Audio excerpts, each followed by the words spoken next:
Now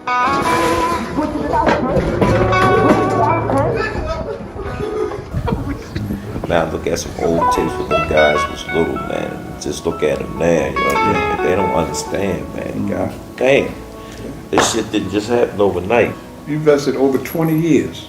Yeah, over 20 years. Over 20 years. I don't get it. Yeah. Yeah. This Santa Cruz right here, the desert. You can't let it burn, baby. Let it burn. Mind over matter, son. Mind over matter. This is the blues on. Ain't nobody doing no shit like this. Come in the desert.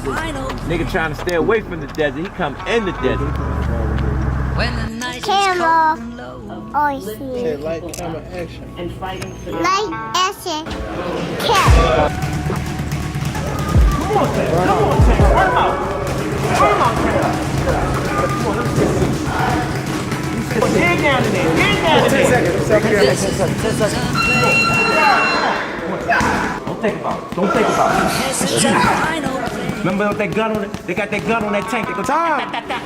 when the night is cold and low. He ain't gonna keep you here late tonight. Good job.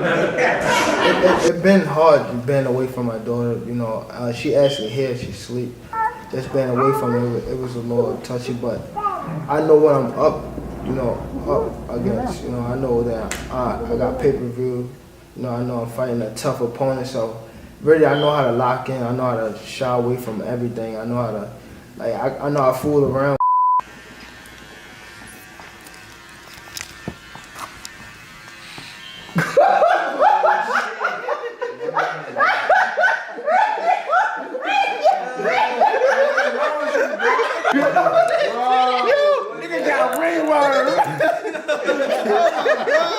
I served 10 hut. No, don't do God. I can't go on TV looking like that. Nah. I'll be bad shit going on TV bald headed. Yo. Oh my God, bro. The name of the day, man. Yeah, I'm not gonna fight. It's time to lock in. You know, it's time to lock in. No, push it out. Good. 7 again. 7.25. That's good. That's good. I call the last race. I'm from my room. Oh, your room? Yeah. Hank, you don't get that dude. See? People love this type of shit, man. They love it, boy. You don't understand, boy. You're a tank, you gonna get it. You want one more, nigga? Huh? I can't hear you. That's it? All right. We ain't.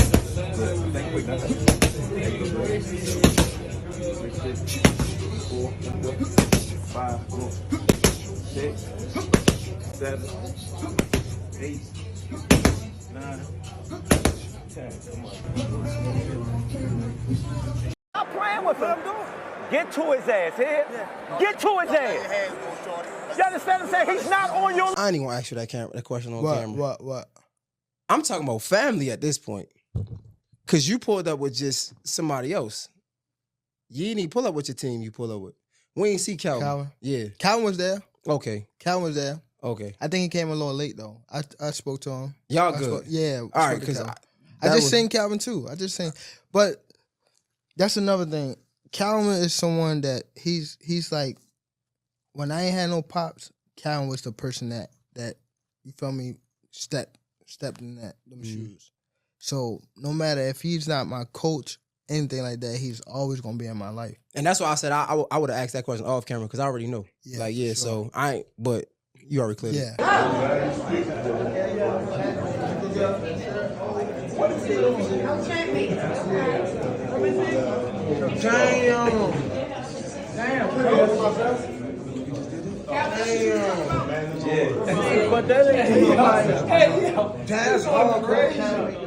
That's what we do. We make change. That shit hard, bro. That shit really crazy. Who told you to put this on you? Coach, y'all both got the picture, bro. I'm telling you. We do stuff different than the next man. You know what I'm saying? We don't Push through it, Tank. Push through it. We getting ready. We getting ready. There you go. Good money. Good money. I like the way you're pushing it out. I like the way you're pushing it out. When you get here, you got planks. Here, we doing planks right here. Here, I'm gonna bring that water out. See, the coaches get wet up in here. See, you training with the fighter mentally. There you go. It's our job to break you. Not let me break you. Switch, you got planks. There you go. There you go. They're working over here, man. There you go. Come on. Stationary. This right here, doing his thing, man. It's been a while since we last saw Gervonta Tank Davis training in the gym. So far, 2026 has been a pretty dull year for the boxing star. We've had 0 fight rumors, 0 training footage, or fellow boxers calling out the Baltimore Star. That was until now. If reports are to be believed, Coach Calvin Ford just demanded that Tank return to the boxing gym to get him rid of his ring rust. Tank is also rumored to make a professional comeback by the end of this year. This is massive news, and if it's true, Calvin Ford has plenty of work to do before we finally see Tank under the bright lights wooing fans with his explosive knockout power. One hand, he came in the corner at the 6th round and said, my hand is hurting. If you look at the tape, I said, man, I don't want to hear that. Fight through it. And he done it. Y'all got to give this young man his props.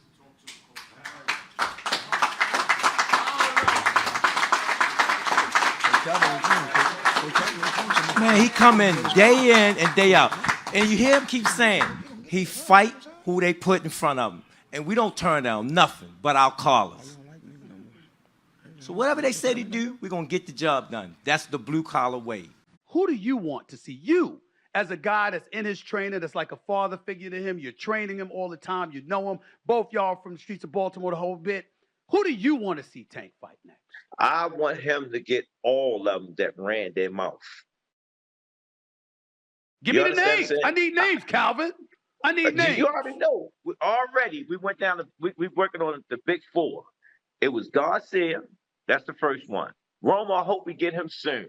Shakur, he's going to get it. He know he's going to get it. It's just Bob is in charge of that. You know what I'm saying? Bob know what he's doing over there. You can't tell Bob how to run his game because he's like a vet at this. He's been doing it for so many years. That's going to happen. All the fights that we'll want, they have no choice. They're going to take the fight when it's time to take the fight. It's just right now, who's going to take the fight? That's the question. Coach Ford has always stood by Tank, guiding and shaping him to be the boxing star that he's today. He's also taken criticism for Tank's absence from the ring in recent years. With everyone demanding for the fights they want to see Tank fight in, Ford has stood by his young fighter answering for him. However, external circumstances recently nearly threatened to derail Tank's career and ruin all of Calvin Ford's hard work over the years. For those who don't know, Tank has been facing a civil lawsuit filed by his ex-girlfriend Courtney Rossell, accusing him of battery, kidnapping, and false imprisonment stemming from an alleged October 2025 altercation at a Miami club. Tank filed a $10 million countersuit this March, alleging that Rossell provoked a fight at Tootsie's Cabaret, a strip club in Miami where she worked as a VIP cocktail waitress. But Miami-Dade County Circuit Judge Milton Hirsch ruled against him at the end of this week's brief hearing. The lawsuit was a pretty messy one, with Tank getting arrested and with chances of him being out behind bars. Fortunately, both parties agreed to settle their dispute and move on with their lives. We now have an amazing turn in events as Gervonta is being offered what is called a offer of judgment to end the whole scenario. Now, what does that mean? An offer of judgment is when in a civil situation, in this situation, is where it could be the plaintiff or the defendant, right? Because you have 2 separate cases going on. You have a claim against Gervonta Davis from Miss Roselle, and you have a claim against with Gervonta suing Miss Roselle. So the offer from Miss Roselle to just agree on a judgment, have the judgment handed over to the civil court, and they abide by that. It could be one of 2 things. She could either be saying, okay, Gervonta, give me money, or she could be saying, Gervonta, hey, take this money or don't take any money. Let's walk away from that.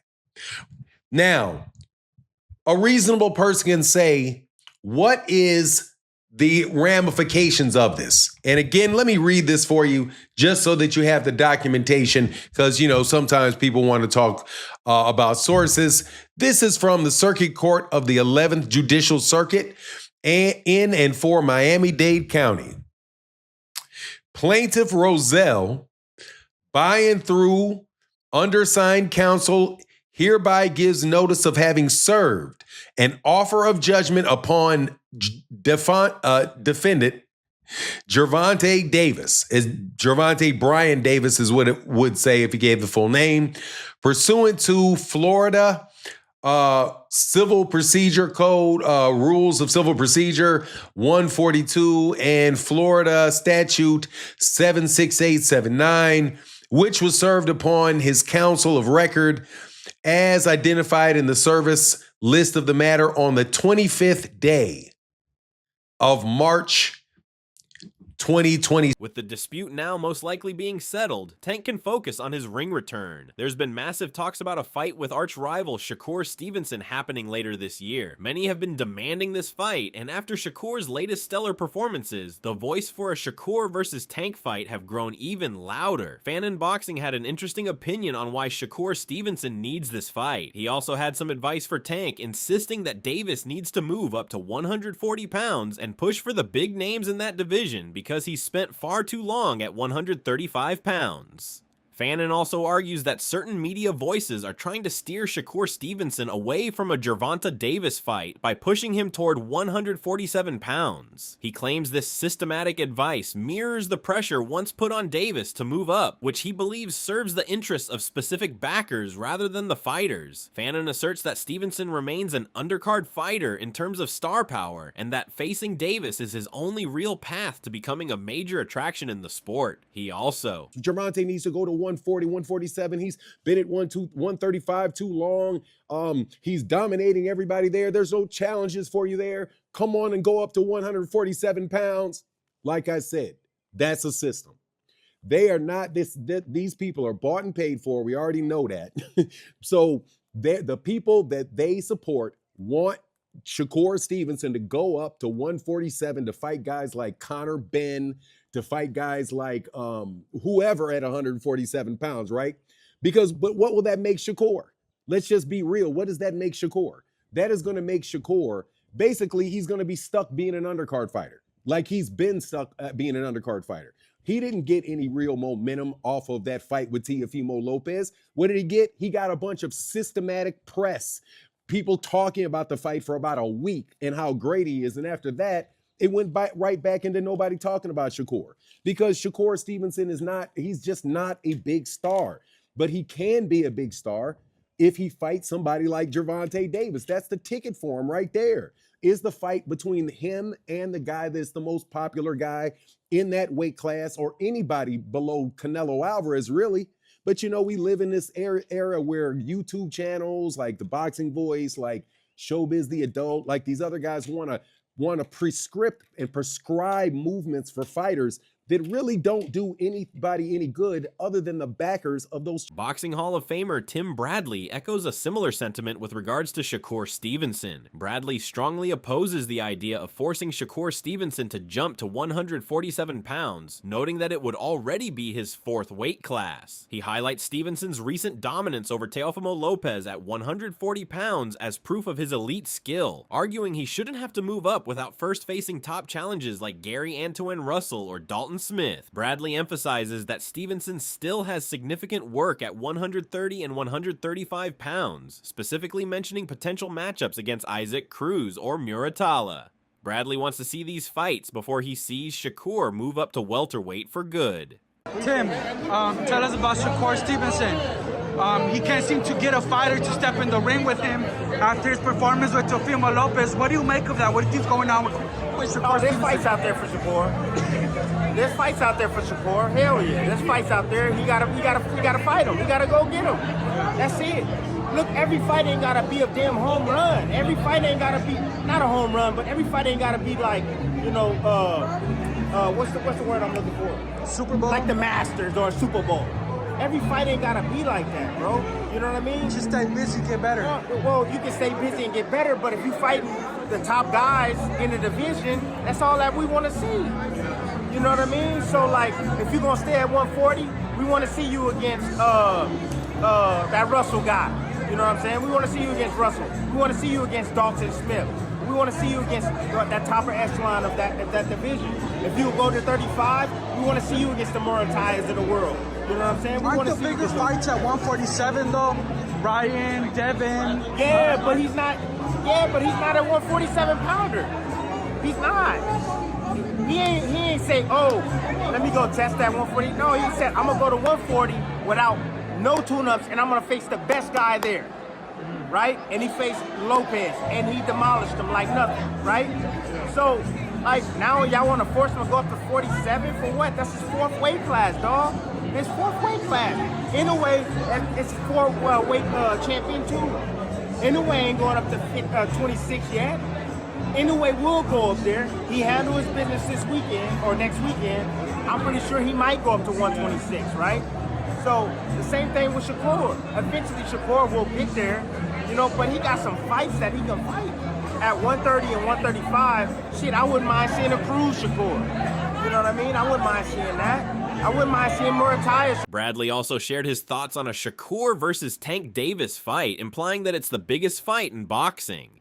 Bradley urged Tank to take the Shakur fight, stating that it's a box office matchup. Gervonta's at 140. That seems to be the biggest I name. want Gervonta Davis to step in the ring and face somebody, dog, already, bro. For real. He'll be back. Like, oh, I know he coming back, dog. But I'm just saying, like, fight Shakur, bro. Fight Shakur. That's all I'm saying, bro. Fight any of these top guys out there, man. And that's it. Because you can say, oh, Shakur ain't fight nobody. Well, shit, if Shakur ain't fight nobody and Tank ain't fight nobody, why don't they fight each other? If that's how y'all want to put it, fight each other. Bro, that will probably be one of the biggest fights in boxing right now, bro. The biggest fight. Box office, it will sell out like this, like that.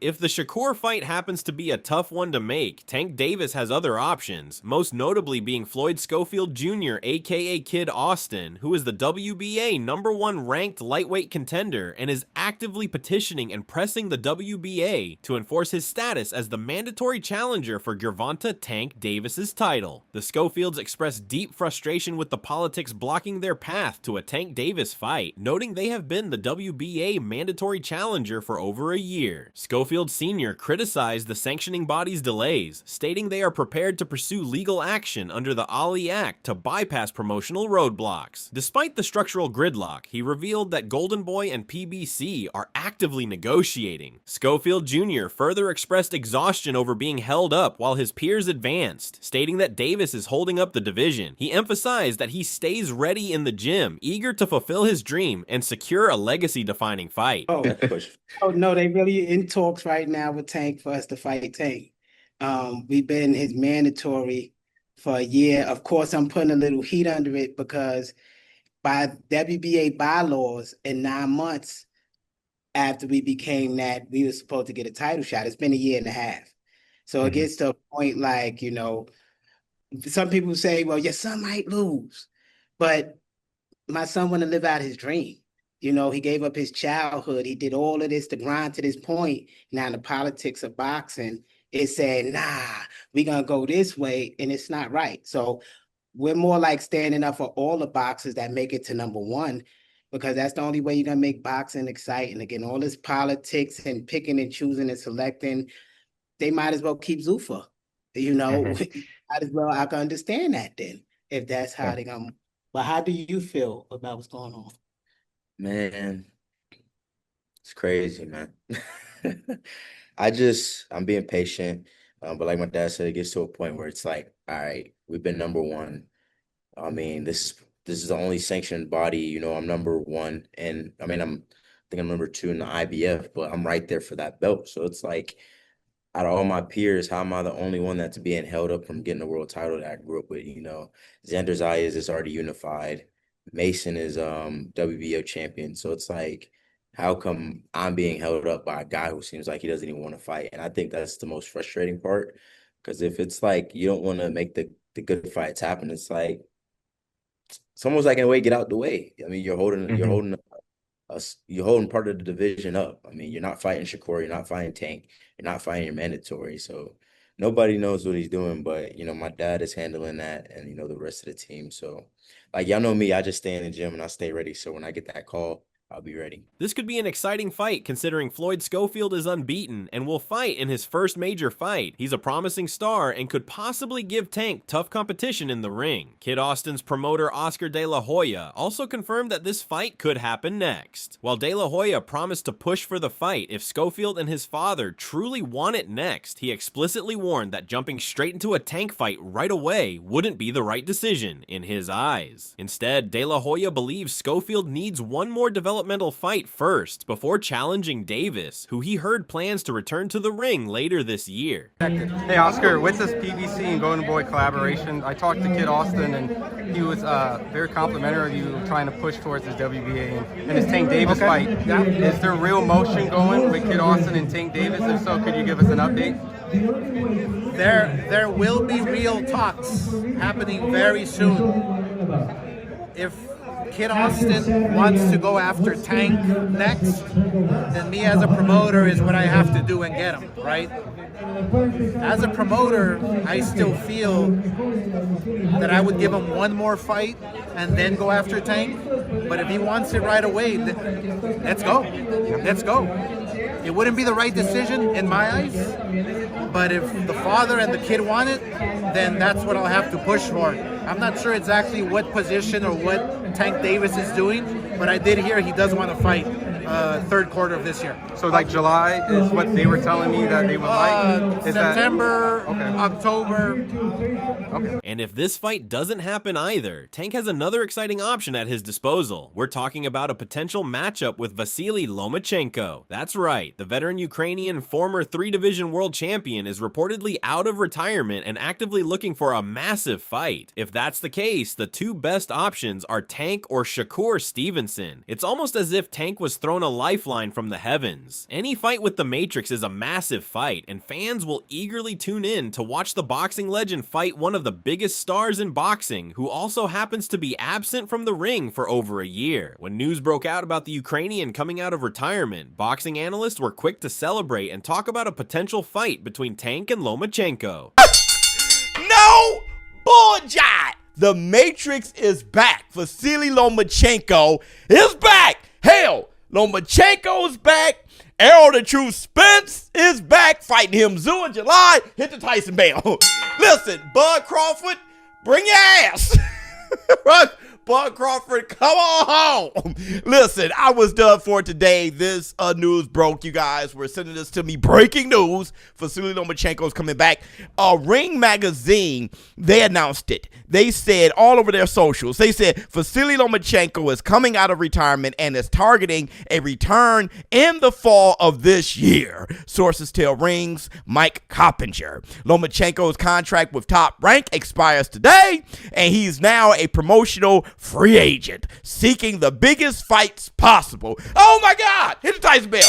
Seeking the biggest fights possible. So he retired. He retired in a way, some fighters do that, right? They're retired to retire out of a contract. So Top Rank, I guess he wanted to be a free agent, and that's good. Right now is a perfect time to do so. You got all these different networks. You got Ring, you have DAZN, War Room, you have Zuffa, you have Netflix. You got all this shit.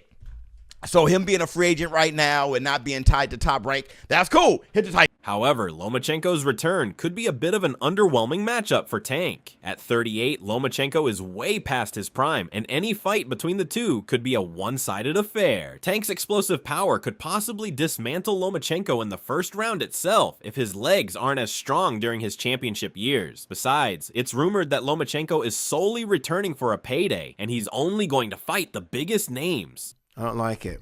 I don't know if it's a case of he's coming back for the money. I know that his Top Rank deal expires tomorrow, so I don't know if it was just a play. I don't know. But the fact is he's 38. He's always been undersized for his division. And he's only coming back for a big fight. Like someone's obviously said, okay, here is a truckload of money, fight this person. And there's only two people that spring to mind. One is Gervonta Davis. There's been this whisper about Gervonta returning to the ring. Maybe he's now decided finally to fight Lomachenko, and the money on offer is too big to turn down, because that's the one thing that will grab any fighter back, right? Money. If the number's big enough, they will say, okay, let's do it, even if they know they physically can't. The other fighter is Shakur Stevenson. Shakur Stevenson, we are led to believe, is going to sign to Zuffa Boxing. With Loma's contract at Top Rank now up, or will be up in 24 hours, it means he's a free agent, and maybe Zuffa look at that as a potential super fight at 140, maybe. Again, he'll be massively undersized against Shakur, who is with skill for skill on par with Loma. So skill for skill on par, but Loma's 38, he's undersized, and he's not active. Regardless of what you make of Lomachenko and his unexpected return, this matchup with Tank Davis could be one of the best fights of the year. But who would you like to see Tank fight in the ring against? Are you more inclined to see him fight Shakur Floyd Schofield Jr. or Vasily Lomachenko? Let me know in the comments. That's all for today. If you enjoyed it, remember to leave a like, subscribe, and ring that bell icon so you never miss our upcoming videos. And don't forget to share your thoughts in the comments section. Stay tuned, and we will catch you in the next video.